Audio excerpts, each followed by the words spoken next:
And that, once again, shows you how Tecmo has really paid attention to every little detail. Yep, and oh, we've got Wizard here again. Oh, Wizard has entered again into the second portion of this tournament. You know, he did really well earlier. Yeah, I know. He's tried in 2 of the 3 pools so far, and this would be the third attempt he's had. So maybe third time's a charm. Maybe he'll actually make the top 8. I hope so, but you know, it's going to be very hard for him to get past Master and Chosen One. It is going to be definitely hard. I mean, you never know, though. I mean, he's got that desperation in his eye, like, I will win this. I don't care. I'm not leaving this place until I get it. I'm noticing a little bit of some ego in the DOA's names too. We got Master and Chosen One. These guys have to remind themselves that they're capable of at least doing one thing. Well, yeah. Well, you got to know, fighting games are all about ego. If you're not playing the game to make yourself feel good, you're playing the game to ruin someone else's day. And really, that's what it's all about. Well, not for me. I try my best to always have fun and not let my ego get involved. And maybe that's why I'm the ultimate gamer, not to toot my own horn there. So we'll cookie. Wasn't that ego? What? Wasn't that ego? Hey, it was that plug-in. Oh, come on. No, that was maybe some arrogance, maybe a little arrogance. So is ego. But no, I'm saying that my ego doesn't affect my gameplay, which allows me to not be, you know, to be able to win competitions. So, you know, because sometimes when you have your ego too much involved, you get salty, you get frustrated, and that comes too much into play and affects your gameplay a lot. It can, yeah, that's very true. Have you ever had that before, where you've like gotten so mad at the fact that the guy's beating you that, you know, you start playing sloppy? Actually, I've gotten so mad before that I actually started playing better, but I don't recommend that because it's very high stress. Right, but going into rage it can go mode. both ways. Yeah, it can definitely go both ways, where, you know, you use that anger to fuel your aggression, or it actually causes a detriment. Yeah, being, and I quote, as I heard somebody in the stream call me earlier, a seething pile of rage isn't exactly what you want to be at a tournament. Definitely not. It worked for me once, but I don't recommend it. And that's exactly why you would need to control your ego, because, you know, if you let it get the best of you, you won't be able to play through a tournament quite as well. But you know what, Rakudo, you seem to have a hand on it, and it seems to help you when you're having difficulty. So, you know, maybe you have some pointers. No, I mean, mostly once the adrenaline hits you, the adrenaline rush will come no matter what you do. Once it comes, you need to learn how to block out all other distractions, ignore the crowd, ignore your opponent. Just focus on the game, focus on the characters. Right. And, you know, if you're using the adrenaline right, it'll help you focus. If you don't use it right, you'll be paying attention to everything else, and your attention will get divided. Yeah, have you ever had it too? I've done this before, like right before a match. I'll literally take a deep breath, and just all I hear are my thoughts, and I'm asking myself, like, what do I need to do to win this next round? Exactly, and you know, it's troublesome, because if you think about it for too long, stuff is happening to you. Right. Your momentum starts to change. It could go either way. You can either do a lot better, or you can let it get the best of you. Exactly, and I've only let that happen once, and like I said, I don't recommend it. It's not good for your health. It's not good for your health. Don't take video games too seriously, kids. That's true. Video games are a lot about fun, but sometimes, you know, when it comes to competition, it's hard to remember that, because you want to win. It is true. Competition is about winning, but not at the expense of your head, so don't lose it. Very smart of you to say, Rakudo. I completely agree. And, you know, I think we've been having a lot of chill nerves here today. You know, we haven't seen too many rages. You know, everybody here seems to be smiling and shaking hands. It's really great to see. Yeah, I remember just yesterday, we actually had a few walk-offs. Just people who were really salty, walking away kind of like they were mad about what happened. But, you know, it is E3. You can't take anything too seriously. It's a new game. Yeah, but you know, when you do lose, you've lost the opportunity to get the 1K and get the chance to make it to the DOA launch party. But it's still, you know, fun to come here, and you know, it is great when you are at an event like this, because you can walk away upset, but then you easily get distracted by a massive booth or some other game that's happening on here. Speaking of massive things, look at this crowd out here. Isn't this crazy? That is. Look at everybody just sitting around and waiting to play in this tournament. You know, I'm really glad to see this kind of response. Yeah, this is really, really nice to see. DOA hasn't always gotten a lot of support in the past, but man, they are really coming out in droves for this today. And here we have Tyrece using Hitomi versus a Wizard once again using Hayate, and you know, he's become very effective. He definitely has seemed to have learned this game. Yeah, and you gotta fear that clown outfit, because that thing is... And don't forget, guys, if you're wondering why Wizard seems to understand this game as well as he does, he is an ex-WCG admin.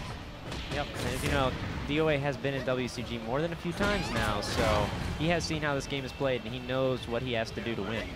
Yeah, that is true. All right, well, here we go, getting into this match. Both players are turtling, nobody really going in, but Hitomi gets the first hit. Oh, but it doesn't matter because Hayate responds with a nice 5-hit combo.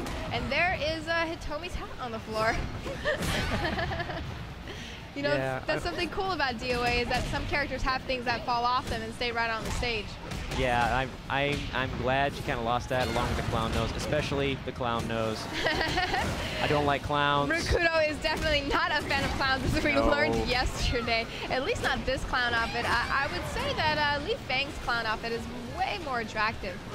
It doesn't look that much like a clown. It's the clown nose that bothers me, that Hitomi has. It just, it's out there. It looks freaky. I don't like it. It's so big and like out there. Oh. That was a Sir Mix-a-Lot reference for those of you that were wondering. But you know, Wizard does appear to be turning this around quite handily here. Yes, he does, and it is now a 2-0 in Wizard's favor. And you know, he's kind of getting a little bit beaten up by Hitomi this time around. Yeah, I know, but I mean, one more hit and he's done, and that's it there. But there you go. But he still only needs one round. He can pull this back.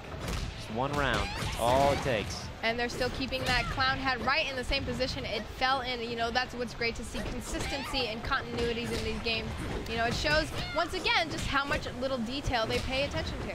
Yeah, those little details are really important if you like your graphics in the game. Yeah. It would be great to see probably in the next version of DOA where somehow the clothes affect your fighting style. Oh, man. That's just taking it to the next level. I hope not. All right, well, here Wizard is 2-1, and you know, it's extremely close this time around. All he needs is one more hit, but he got the launch that he needed. 5-hit combo. It is now, he just totally swept that and is now tied between the two of them. Tyrece with 1, Wizard with 1. Whoever wins this next set of 3 will take it to move on to the next part of the bracket. Oh, man, this is kind of worrying here. I want to see Wizard able to face off against one of these big boys here, especially Master. I want to see how he does against Master, because we've already seen Cinder Fox against Master, and that was a lot better than we thought it would be. Yeah, it was. You know, I can't quite tell what it is that Cinder Fox did, but you know, you're right. Maybe if this guy advanced, he will have a good chance against Master. Yeah, you never know. I mean, these matches can always go either way, and like we said earlier, you know, Master still, for the most part, plays the game like DOA 4. He's slowly integrating those DOA 5 elements, but a big part of DOA 4 is, you know, the constant mix-ups, and, you know, newer players, they can mix it up just as well as the next guy, so they represent a threat to somebody like him. Well, here we go. Starting into our next match, we have Hayate versus Christy here. Christy getting off those first hits. Do we have a character change? It was Hitomi, right? It was Hitomi. We did. Oh, no, okay. We have 2 new players. All right. Sorry, guys. We did not know that these were 2 new players. We do have J Swish. Wait, no, they're not 2 new players.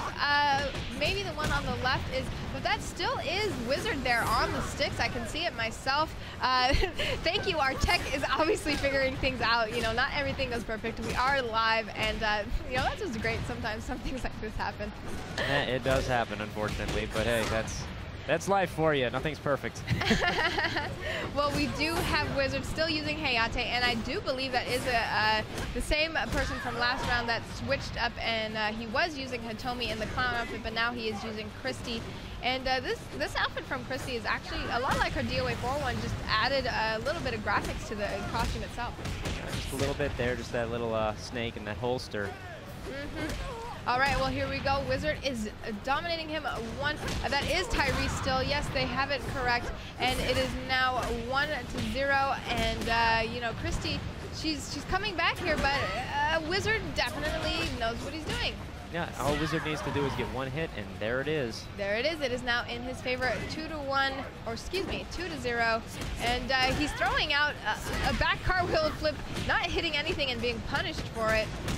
All right, now I'm a little worried here because, you know, Tyrece was really strong at the beginning here, but he loses one round here, and it's all over for him. That's true. You know, he doesn't quite have that momentum that he needs, but he does have 3 rounds to come back. And, you know, oh, that was good spacing, I thought, by Hayate, but unfortunately, Christie did it better. Yeah, I'm starting to worry here. I mean, Wizard just needs a little bit of momentum. He can close this out, but there we go. Tyrece is not giving up. He is actually coming back with a vengeance. Nice sidestepping, actually, by Christie there. You know, we don't see that too often. No. I mean, especially at an E3 build here, and we're going to have so many new players who don't really use that so much, and even some of the older players aren't really using the sidesteps since it's so new to DOA. And there we go, over that partition there, continuing on the combo, taking a good chunk of health there from Christie. You know, it definitely looks to be in Wizard's favor, and all he needs is one last hit to get that sliver. Is he gonna be able to do it? Oh. And once again, most players, almost 90% of the time, with that last sliver, they just slice them in the feet.